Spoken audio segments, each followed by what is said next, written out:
Hello, citizens of YouTube land. Hey. It's your president and your VP, and we're back once again for the final installment of the Warlock trilogy. This time it's Warlock, The End of Innocence. It stars Bruce Payne and Ashley Lawrence. Those are really the only two that you need to care or worry about because they are the only ones that hold the movie together at all in the first place. Yeah. So this movie begins in I should mention that it was produced for a budget of $2 million. So it's quite the drop in budget overall. Because if you guys remember, last time on the Armageddon, we mentioned that one was made for $3 million. So you could see that as the budget decreases, so does the quality of the film. So, this one begins in New England in 1673, and this woman and her child are running away from a warlock by the name of Philip Covington. And yes, the warlock actually has a name this time, guys. Yeah, he does. And he wants a child, and I'll explain why later on. But then it flashes forward because the talisman, which is actually a porcelain doll, is ripped away from the warlock, I guess, sorta. Yeah. And so he rides off, and it flash forwards to the present, and then we're introduced to Chris, who is played by Ashley Lawrence. Who horror fans out there, you guys will remember that she is actually Kirsty Cotton from the Hellraiser films. Yeah. So we kind of have some big names this time around. And Bruce Payne is a fairly known character actor that has starred in multiple movies as well. So then we're introduced, like I said, to Chris and her boyfriend Michael. And then it shows this stoner character who's also into music in the room next door named Jerry. And apparently this dude could actually hear them making whoopee through concrete walls, mind you. Yeah. And then it shows Robin, who is a practitioner of white witchcraft. And she uses tarot cards as well. So she's kind of doing her thing. Then it shows another couple in another room down the hall, and they're getting really freaky with their lovemaking. I'll just say that. You'll have to watch it because we can't really say what they were doing if you're getting what we're getting at, because YouTube would not let us put this video up if we actually said what they were doing. Yeah. So also, they're trying to make the implication that... Hold on. Okay. We got to get to the point to where they do show that. Okay. So, after Chris and Michael make whoopee, basically, and it's the next morning. She gets a phone call from some random dude who tracked her down, basically said that the house was hers and yada, yada, yada. And that's really all you need to know. And then she goes to the house, but then it turns out car's not starting. She gets all scared. And she goes to run out, and it's a thunderstorm. And, of course, it's the old horror cliche of the car not starting. The car's not starting. We should put that clip in because we got it. We will. I will. You don't want to get in trouble.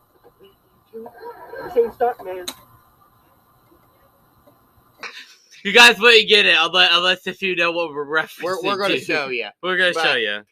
Yeah. So she goes back in the house, and she's haunted by nightmares and visions. And there's these flashbacks back to 1673. And as it turns out, the movie has implied and specifically kind of hints at the whole time that Chris, and it's the year 1999, because this is current present day time that this movie takes place in. And they imply that she's the same little girl from the year 1673. Oh my God! And you'll see why. So,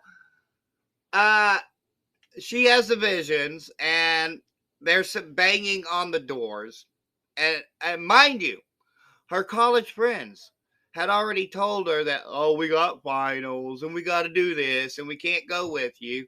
Well, they just randomly appear out of nowhere at the behest of her boyfriend, who apparently is a pretty good cook, too.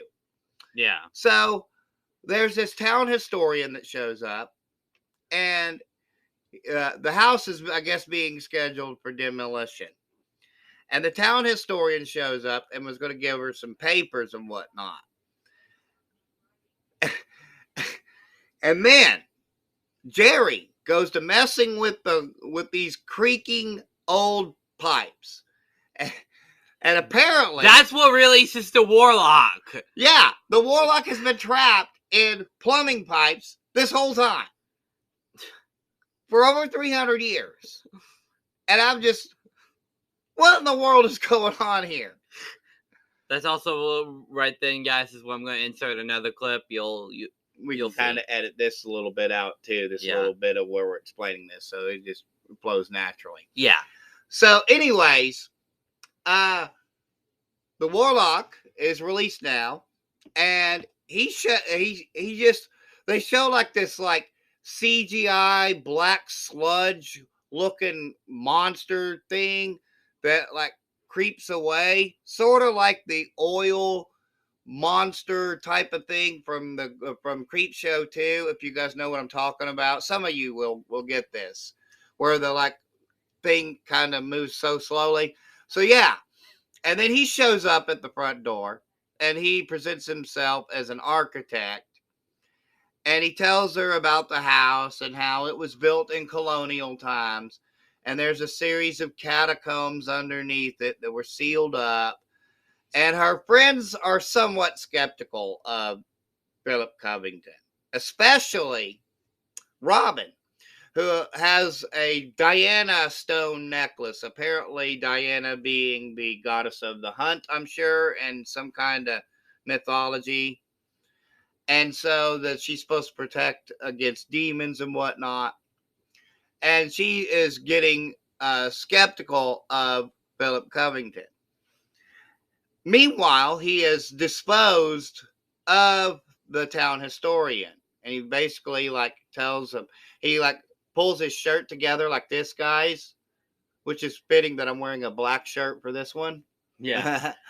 And he pulls his shirt together like this, and he's like, I can't breathe. And he goes, oh, well, allow me to help you get some air. And so he rips the dude's throat right out of his, right out. And then apparently the Warlock is kind of dumb because he could have just gotten rid of the body entirely. But do you know what he does instead? He just shoves him in the attic. Yep. Just and you know what's even funnier is the preceding line afterwards, where Chris asks him, "Where did he go?" And he's like, "Oh, he went to go get some air." Yeah.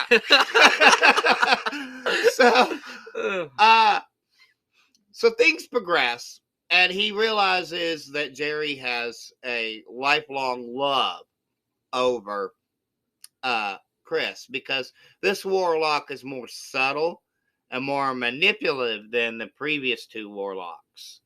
And the director states, which I don't know if I necessarily agree with this, that, Julian was kind of the suave Warlock, whereas this one, some people might seem to think that he could be capable of more evil, which I disagree with, because the first movie had the balls to kill a child. Yep. But it didn't show it, of course, but it had the balls to do so. So, yeah, he is slowly but surely manipulating people, and Jerry willingly gives over a song, which is the wrong thing to do, of course, because if you give an item to a witch or a warlock, they can use it against you and cast spells.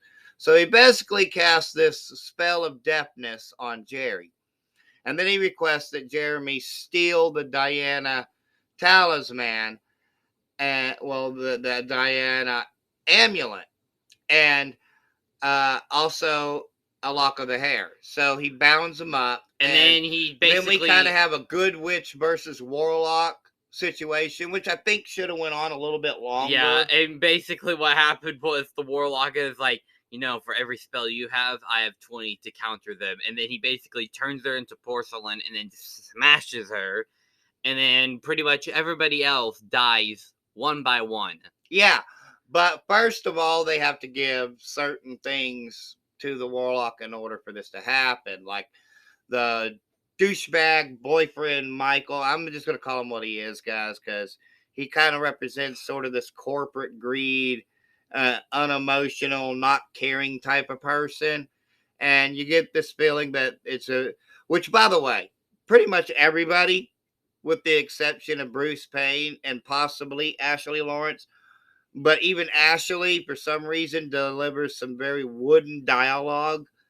Most of them are just very, very, very wooden in their delivery. Very much so. It's like, you could inflect a little emotion and whatnot, and this doesn't happen. So, one by one, they all give their items to the warlock. And then, apparently, it's revealed in these letters that were hidden on the body of the town historian that they will all betray her one by one, because all of the other people in her past life from 320 years ago, or 350 years ago, had already betrayed her in the past. But her mom, who was a witch, was able to contain the warlock, but not actually kill him. Yeah. So finally, she finally realizes who he is. It finally leads to a big chase. It leads to this big chase, and the warlock kind of gets her. And then his whole plan is that he was going to sacrifice her, so that way it would bring up a woman from hell who would give birth to a race of evil. That's his whole plan. In the beginning, we had a time-traveling warlock to undo all creation to become Satan's right-hand man. Mm-hmm. And then in the second one, we had a warlock who trying to raise his father, the devil from hell, to bring on Armageddon. So, and now we have this, which is just kind of plain and stupid, because the other two were actually really cool. But it's kind of a crazy movie, y'all. It's not as bad as I remember it. I will say that. It's definitely a real step down from the previous two movies. I would have knocked it down even more, but Bruce Payne is just too likable as the warlock.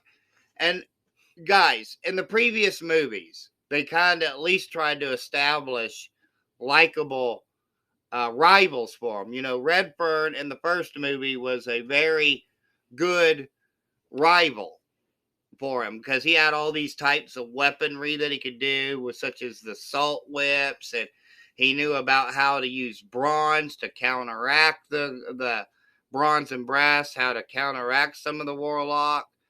And so he was a very good rival. Whereas in this movie, he really doesn't have anybody that he could play off of. So except maybe Chris, but even her, I don't know what is going on. I really don't, because if you guys remember her from the first two Hellraiser movies, she puts on quite the performance. So I don't know if it was just a case of okay, yeah, I'll do the movie, but I'm going to put as little effort in it as possible. There's this one part where she was supposed to be crying and whatnot, and there's not even any tears, y'all. There's not. It's you could have put a little effort. I know there's a trick that some actors and actresses can do if they can't cry on command, that they'll rub a little something in their eye to water it up. I know that's one of the Hollywood tricks that they use. She could have done that, but she chose not to. So, but anyways, Bruce Payne carries it. From the minute he shows up, he's just the boss level Warlock, except that his plan is really, really, really stupid. It is. It's really stupid. As I said, the previous two, time traveling Warlock to undo all of creation, and then another Warlock to raise his dad from hell. Come on. And also, what kind of sets it apart is, my God, it's set in one location. And also the horrible, horrible rock pop music. If they had basically stuck with like similar theme to the opening theme that kind of plays a little bit through the movie, which is basically like when the Warlock is on screen and shows up. But the rest of the time, there's this crappy rock pop music, and I almost could not stand it. I really couldn't, because it's so bad. Yeah, it just doesn't fit the tone of the movie. It doesn't. If they had went with more like a fantasy epic type of music, it would have worked a whole lot better. Like the previous two films. Exactly. So, all right. So let's get to it. I give it a 2.5 out of 5. What say you? Also 2.5 out of 5. It would have almost been dropped down to a 2, which would have qualified it for a I hate this movie. But Bruce keeps the thing going and keeps you engaged and entertained. And of course, the worst sin that a movie can do is be boring. Yeah. Now, yeah, you have seen Warlock 3, and you believe Warlock 3, The End of Innocence, and you believe that it is the worst film of all time. Well, there are clearly much worse films out there. Like Manos Hands of Fate? Of course, we've used the joke before. Or even like Plan 9 from Outer Space, which is still a pretty decent movie that we'll actually cover at some point. Or how about The Blair Witch Project? Yeah, it's clearly way better. And as far as movies about witchcraft and warlocks, all 3 movies are way better than The Blair Witch Project. Like way, way, way better. So, if you haven't seen the review, check it out. Of course. But hey, just remember, we're just 2 idiots with a digital camera. Our opinions do not matter, except they actually do, because we have a YouTube show, except they actually don't. So, guys, stay tuned as next up in the trilogy series that we're going to be doing is Men in Black. Men in Black, the original trilogy. I'm so happy. He is. He's been begging and pestering to do it for a long time.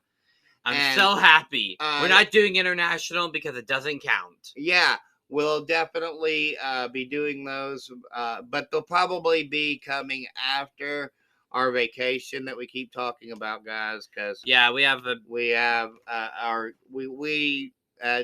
as a family here definitely have earned and deserve it. So we'll see you guys for the vlog style videos that'll be coming out for the vacation to St. Louis. Stay tuned for the gaming channel because I'm going to be doing some more of The Last of Us. Unfortunately, the last 2 parts have been kind of bland. For the first one, our commentary didn't even get recorded, and then the second one, the gameplay didn't get recorded. Yeah, but he's really kind of maybe figured it out. So you guys also stay tuned for all the stuff that's going to be coming on the gaming channel. So stay tuned for the Last of Us, which of course will be also, because we just did this trilogy, we'll be covering Warlock the video game. Wish us luck on that one though, because it's kind of a frustrating and hard game. Friday, we do the live stream long play of it. We can try. That's all I can say. Friday. We can try. Because it's a difficult one. But we'll try to get through it for you guys on Denny and Son Gaming. Go check that one out. It'll be on Friday. On that one. But yeah. I guess there's only one thing left to say to kind of wrap all this up. And that is peace and love from Denny and Son. Bye.